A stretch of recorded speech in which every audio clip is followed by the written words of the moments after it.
नमस्कार, आप देख रहे हैं न्यूज़ 18 का डिजिटल प्लेटफॉर्म और मैं हूं आपके साथ जागृति खंतवाल।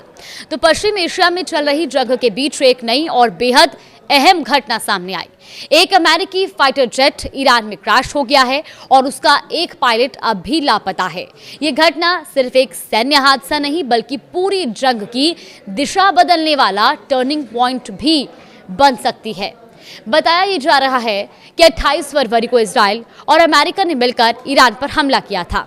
इसके बाद से क्षेत्र में तनाव लगातार बढ़ता जा रहा है और हालात इतने बिगड़ चुके हैं कि होर्मुज स्ट्रेट लगभग बंद होने की स्थिति में पहुंच गया है, जिससे वैश्विक स्तर पर भी चिंता बढ़ गई है। अब इसी बीच अमेरिका का एक फाइटर जेट ईरान की जमीन पर गिर गया और उस विमान में 2 पायलट भी सवार थे। इनमें से एक को अमेरिका ने रेस्क्यू कर लिया है, लेकिन दूसरा पायलट अब भी लापता है और यही इस पूरे घटनाक्रम का सबसे बड़ा और संवेदनशील पहलू बन गया है। अब सवाल ये कि एक लापता पायलट इतना बड़ा मुद्दा कैसे बन सकता है।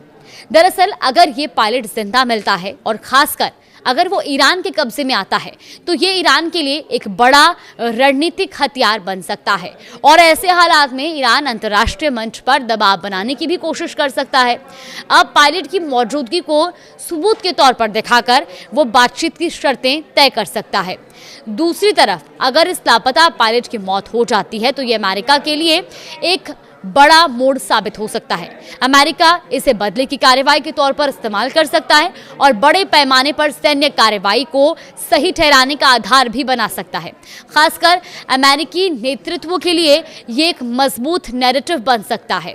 अब तक अमेरिका जिन भी विमानों की गिरने की बात करता रहा है उसने उन्हें फ्रेंडली फायर यानी कि अपनी ही गलती से हुआ नुकसान बताया था, लेकिन इस बार मामला अलग है क्योंकि अब ये साफ हो गया कि अमेरिकी फाइटर जेट ईरान की जमीन पर गिरा है। यानी जंग अब ज्यादा खुलकर और सीधे टकराव की तरफ बढ़ती दिख रही है।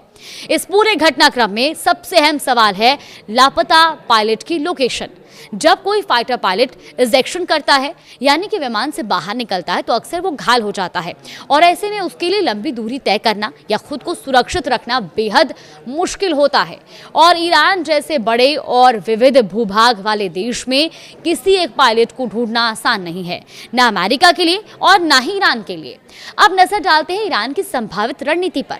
अगर पायलट जिंदा है तो ईरान की कोशिश होगी कि उसे जल्द से जल्द ढूंढकर पकड़ लिया जाए और ऐसा होने पर ईरान के पास एक बड़ा कूटनीतिक कार्ड आ जाएगा।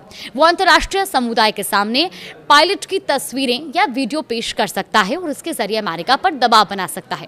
हालांकि अगर पायलट को नुकसान पहुंचाया जाता है तो इसका उल्टा असर भी हो सकता है। इससे अमेरिका को बड़े सैन्य हमले का बहाना मिल सकता है जिससे जंग और ज्यादा भड़क सकती है।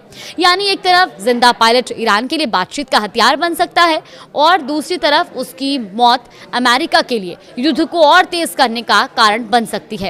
इस पूरे घटनाक्रम में दोनों देशों की रणनीति अलग अलग जरूर है, लेकिन मकसद एक ही है, स्थिति को अपने पक्ष में मोड़ना।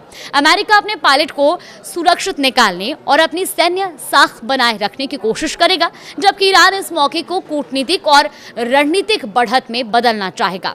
कुल मिलाकर एक लापता पायलट ने इस जंग को एक नए मोड़ पर ला खड़ा किया है। अब आने वाले समय में ये साफ होगा कि ये घटना तनाव कम करने का रास्ता बनती है या फिर जंग को और ज्यादा खतरनाक दिशा में धकेल देती है। फिलहाल दुनिया की नजरें इसी सवाल पर टिकी हैं कि लापता पायलट आखिर कहां है और उसकी स्थिति क्या है।